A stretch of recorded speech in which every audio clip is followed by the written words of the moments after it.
نور جہاں 1577 میں قندھار آج کل کے افغانستان کے ایک معزز ایرانی گھرانے میں پیدا ہوئی، جنہوں نے صفوی دور میں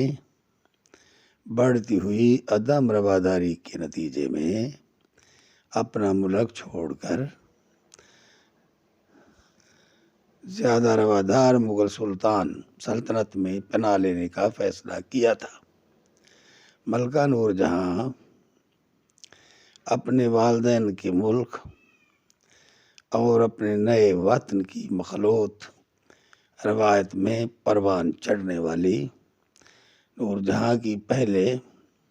مغل حکومت کے ایک اہل کار شیر افغن سے سن 1594 میں شادی ہوئی۔ وہ اپنے شوہر کے ساتھ مشرقی ہند کے امیر صوبے بنگال منتقل ہو گئیں۔ تاریخ میں نور جہاں کے متعلق بہت سی متضاد تحریریں بھی ملتی ہیں اور معتدل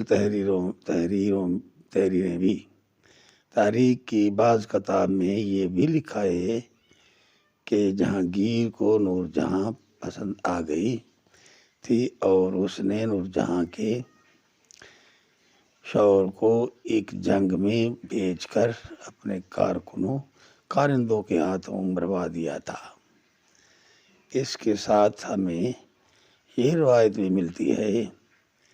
کہ جب ان کے شوہر پر جہانگیر کے خلاف سازش